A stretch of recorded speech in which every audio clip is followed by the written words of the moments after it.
Paráda. Řeknu vám něco úžasného. Poctivá farma plná života uprostřed nádherné české krajiny.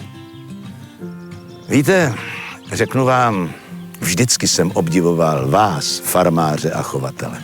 Tu vaši píli a odhodlání pracovat od úsvitu do soumraku a starat se každý den o vaše louky, pole a zvířata. I proto jsem s velkou poctou přijal tuto roli, ve které vám mohu říct něco důležitého. Něco, co, troufám si říct, málo který farmář a chovatel ví. Vaše nádherné stádo může během vteřiny nenávratně odejít, umřít. Tak mocná je příroda a tak mocné jsou účinky bouřek a zvláště blesků. A právě proto jsem dnes zde, abych vám mohl vysvětlit pár jednoduchých pravidel, která ochrání vaše zvířata a často i celé vaše živobytí. Chcete vědět víc? Tak pojďte se mnou.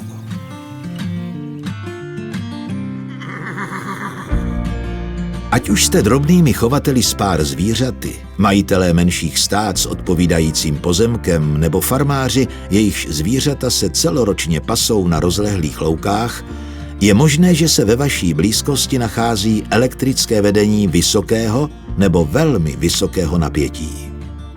Může vést přes vaše pozemky, může stát v blízkosti vašich budov. Výjimkou ale není ani jejich výskyt po obvodu vašich pozemků.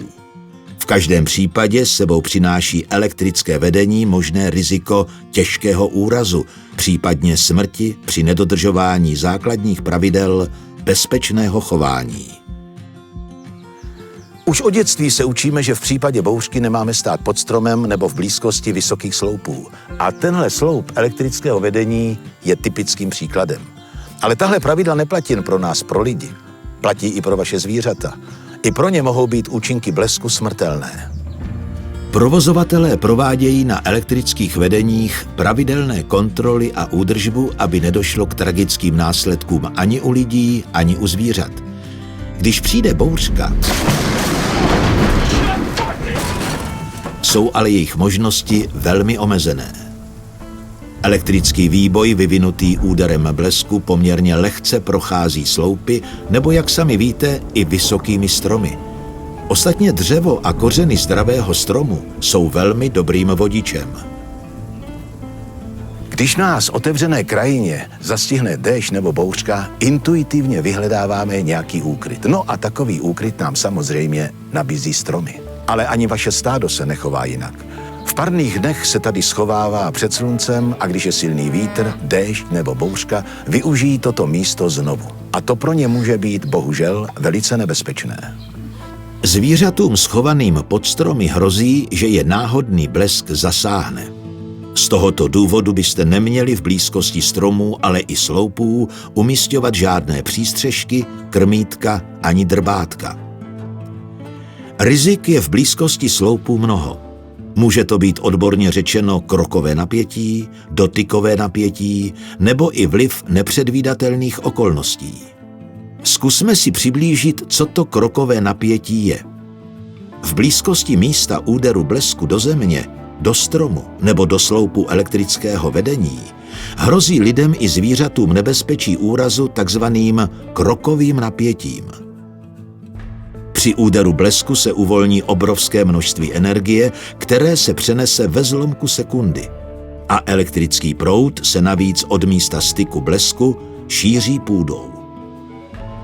Pokud v tom okamžiku stojíte s chodidly u sebe, pak je rozdíl napětí nepatrný. Pokud ale stojíte rozkročení nebo jdete, může být napětí mezi chodidly velké. V tom okamžiku projde vaším tělem velký proud. Běžná délka kroku člověka je necelý metr. Čím delší krok, tím větší napětí ovšem projde tělem. A proto jsou na tom větší zvířata hůře než lidé. Nejen, že vzdálenost mezi běhy zvířat bývá až dvojnásobná, ale navíc u nich prochází proud přímo přes srdce. Takové zranění pro ně bývá smrtelné.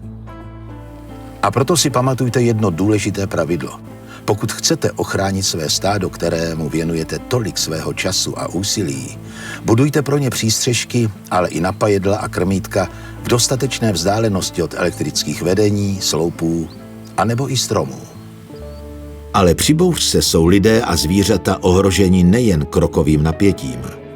Při průchodu bleskového proudu hrozí také elektrický zkrat mezi vodivou konstrukcí, kterou protéká blesk, a tělem živé bytosti. K úrazu navíc může dojít nejen při přímém dotyku se sloupem, ale dokonce i když se sloupu vůbec nedotýkáte. Ano, slyšíte správně. Blesk má tak ohromnou sílu. Sloupu se nemusíte ani dotýkat a i tak vám hrozí smrt. Nebezpečí hrozí až do vzdálenosti 3 metrů od místa, kam uhodí blesk. A ještě navrch, u vašeho stáda se toto nebezpečí několikrát násobí. Ukážu vám proč. Stačí, aby i jen jediné zvíře stálo v blízkosti sloupu při úderu blesku a pokud jsou v blízkosti 3 metrů další zvířata, blesk zasáhne i je. Právě malé rozestupy zvířat ve stádě mají tragické následky. Proud se v tu chvíli dokáže lavinovitě šířit a přeskakovat ze zvířete na zvíře. Bohužel případů, kdy došlo opravdu k úhynu celého stáda, známe z minulosti mnoho. Riziko ovšem nehrozí jen při bouřce. Mohou k němu přispět i zvířata samotná. Zvířata totiž velice ráda využívají sloupy jako drbátka. Poznáte to podle skvrn na sloupech. Pokud se zvířata o sloupy v jednom místě drbají často, mohou svou vahou těla poškodit uzemňovací dráty sloupu. Nechráněný sloup se pak může stát vodivou konstrukcí a ohrozit celé vaše stádo. Může také dojít k vyvrácení sloupu a stržení vedení. Rád bych vás v této souvislosti upozornil na ochranné pásmo.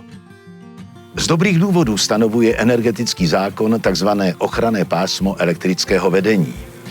A to nejen proto, aby mohlo dobře fungovat, ale také proto, aby byl chráněn náš život, zdraví a váš majetek.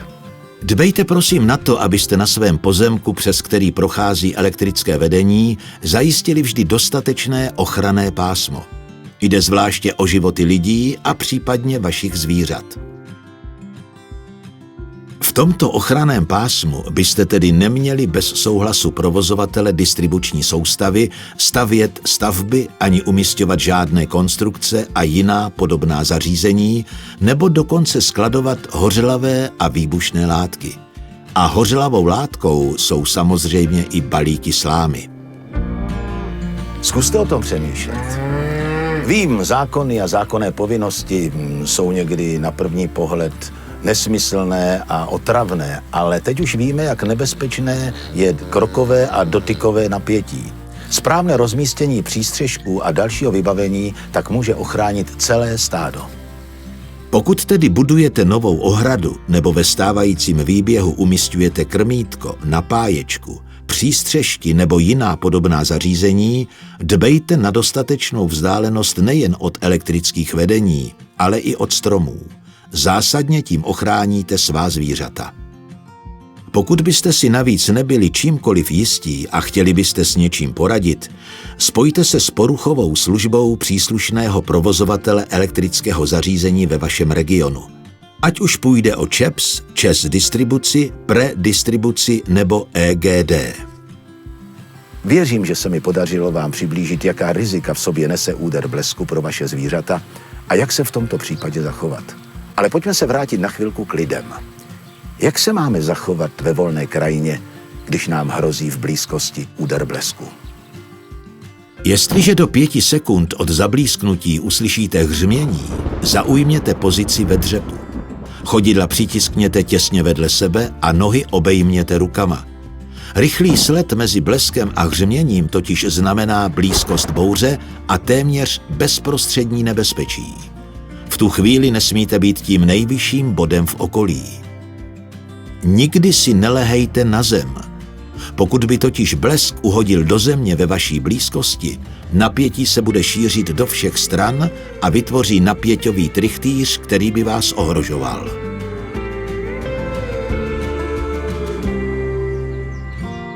Pamatujte si prosím tyto jednoduché zásady a pečlivě je dodržujte. Byla by přece škoda přijít o takovou nádheru. Nemyslíte? Pokud vás toto video zaujalo, určitě si nenechte ujít také další krátká videa. Třeba jak bezpečně pracovat se zemědělskou technikou v blízkosti sloupů elektrického vedení. Videa najdete na webu csres.cz.